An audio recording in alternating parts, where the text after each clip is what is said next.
Hi! Welcome to village Siri cooking. ఈ ఛానల్‌ని ఆదరించిన ప్రతి ఒక్కరికి మా హృదయపూర్వక నమస్కారములు. ఇవాళ చాలా అంటే చాలా మంచి రెసిపీతో మీ ముందుకొచ్చానండి. ఒక్కసారి ఈ విధంగా కాకరకాయతోని పులుసు పెట్టి చూడండి. ఎన్నడూ కాకరకాయ అంటే ఇష్టం లేని వాళ్ళు కూడా జుర్రుకుంటూ మరి తింటారండి. అంత బాగుంది. ఈ విధంగా చేస్తే చేదన్న మాటే ఉండదండి. అంత సూపర్‌గా ఉంది. ప్రతి ఒక్కరు ఖచ్చితంగా ఈ టైప్‌లో చేసి చూడండి. ఎలా చేయాలో ఒక్కసారి మన కిచెన్‌లోకెళ్ళి చూద్దామా? ముందుగా మనం కాకరకాయలు తీసుకోవాలండి. నేను సింపుల్‌గా ఒక 5 కాకరకాయలతోనే చేసి చూయిస్తున్నాను. ప్రతి ఒక్కరు ఖచ్చితంగా మిస్ కాకుండా ఈ టైప్‌లో చూడండి. చూసి ఒక్కసారి చేసుకోండి. మీరే అంటారు సూపర్‌గా ఉంది అని.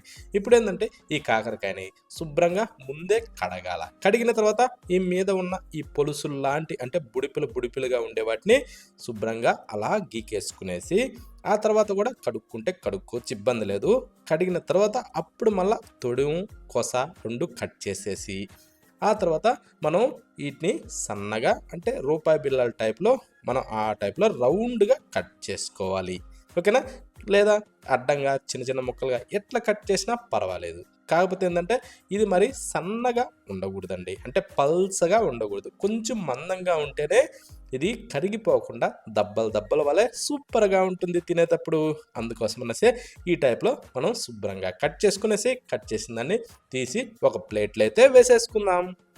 ఇప్పుడు కట్ చేసిన వాటిని మనం ఒక్కసారి అయితే చూద్దామా? చూడండి ఈ టైప్‌లో. అంటే మరి పల్చగా లేకుండా, మరి మందంగా లేకుండా ఈ టైప్‌లో కట్ చేసుకోవాలండి. కట్ చేసిన తర్వాత పక్కన పెట్టి స్టవ్ మీద ఒక ప్యాన్ అయితే పెట్టుకునేసి దాంట్లో కాస్త ఆయిల్ వేసుకుందాం. అంటే దాదాపు ఒక 3 గంటల వరకు ఆయిల్ వేసుకునేసి ఇప్పుడు మనం కట్ చేసి రెడీగా చేసి పెట్టిన ఈ కాకరకాయని ఇందులో వేసేసుకుందాం. ఈ లోపల గింజలు మన ఇష్టమండి. గింజలు తీసేస్తే తీసేసుకోవచ్చు లేదా ఉంచుకోవచ్చు.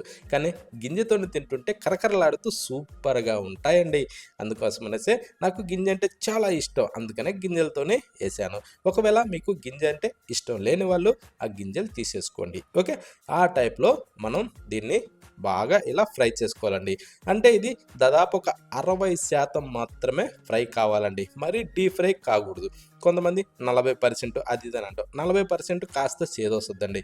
ఇట్టా 60% చేసాము అంటే చేదన్న మాటే ఉండదు. ఈ టైప్‌లో ఫ్రై చేసి తీసి ఒక ప్లేట్‌లో వేసి అదే నూనెలో ఒక టేబుల్ స్పూన్ అయితే తాలింపు గింజలు వేసుకునేసి కట్ చేసిన ఒక 2 ఉల్లిపాయల్ని అందులో వేసి 3 పచ్చిమిరపకాయలను చీరి దాంట్లో వేసేసుకొని ఒక పిడికెడు కరివేపాకు వేసుకొని ఆ తర్వాత ఇలా కలుపుతూ దీన్ని మంచి గోల్డెన్ బ్రౌన్ కలర్ వచ్చేంత వరకు మనం వేగనిచ్చుకోవాలి.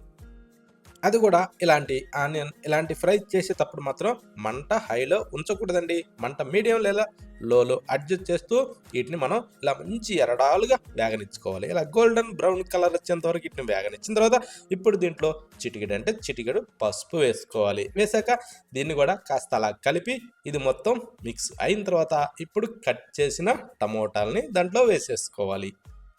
టమాటాలు వేసిన తర్వాత ఇప్పుడు ఒక టేబుల్ స్పూన్ అయితే సాల్ట్ వేసేసుకునేసి కాస్త అలా మిక్స్ చేసుకుందాం. టమాటాలు మంచి ఎర్రటి మంచి గట్టి పండ్లు తీసుకునేసి ఒక 3 లేదా 4 అంటే చిన్నవి అయితే 4, పెద్దవి అయితే 3 అలా కట్ చేసి వేసేసుకుంటే సరిపోద్దండి. ఇలా మిక్స్ అయిన తర్వాత మూత పెట్టేసి ఒక 2-3 నిమిషాల సేపు అయితే దీన్ని మనం బాగా వేగనిచ్చుకోవాలి. చూడండి ఇలా టమోటాలు బాగా మెత్తబడిన తర్వాత ఇప్పుడు మనం స్పైసీ తగ్గట్టుగా ఒక 2 టేబుల్ స్పూన్లు అయితే కారం వేసుకుందాం. ఒకవేళ ఎక్కువ కావాలనుకున్న వాళ్ళు కూడా వేసుకోవచ్చు. కాకపోతే ఒక 2 టేబుల్ స్పూన్లు సరిపోతాయి ఇంట్లో అందరి కోసం. ఓకేనా? లేదు మంచి యంగ్ వాళ్ళు అయితేనేమో ఇంకొక టేబుల్ స్పూన్ కూడా వేసుకోవచ్చు. లేదా చిన్నపిల్లలు, పెద్దవాళ్ళు అలాంటి వాళ్ళు ఉన్న వాళ్ళకైతే ఇది సరిపోతుంది. దాన్ని మిక్స్ చేసి ఇప్పుడు ఫ్రై చేసిన కాకరకాయ దబ్బలన్నింటినీ దాంట్లో వేసేసుకునేసి దీన్ని ఇప్పుడు బాగా దబ్బలన్నీ కలిసే విధంగా ఇలా అంటే దబ్బలు నుజ్జు నుజ్జు కాకుండా ఇలా అల్కవుగా తిరిగేసుకుంటూ ఒక 2-3 నిమిషాలు వీటిని సన్న మంట మీద బాగా ఫ్రై చేయాలి. అప్పుడేమవుద్దంటే ఈ కారము ఇవన్నీ కూడా ఈ దబ్బలు బాగా పీల్చుకునేసి టేస్ట్ సూపర్‌గా ఉంటాయండి. ఇప్పుడు మనం నానబెట్టి పిసికి రెడీ చేసి పెట్టుకున్న ఈ చింతపండు రసాన్ని ఇందులో వేసేసుకోవాలి. అది కూడా చింతపండు ఒక నిమ్మకాయ సైజ్ అయితే తీసుకునేసి దాన్ని ఒక 10 నిమిషాల సేపు నాననిచ్చి ఇలా పిసికి రసం తీసి మనకి ఎన్ని అవసరం అన్ని ఆ రసం పోసుకునేసి రుచి సరిపడా సాల్ట్ వేసేసి కాస్త అలా మిక్స్ చేసుకోవాలి. ఇలా మిక్స్ చేసిన తర్వాత ఇప్పుడు మనం దీంట్లో కట్ చేసిన పుల్లాటి పచ్చి మామిడికాయ దబ్బల్ని దాంట్లో వేసుకోవాలండి. అవి వేస్తే ఆ టేస్ట్ ఏముంటుంది తెలుసా? అంత బాగుంటుందండి. ఆ చేదుకి, ఈ పులుపుకి సూపర్ కాంబినేషన్ చాలా బాగుంటుంది. స్పైసీగా, పుల్లగా, చేదుగా ఇవన్నీ మిక్స్ అయితే ఎంత మంచి రుచిగా ఉంటుంది తెలుసా?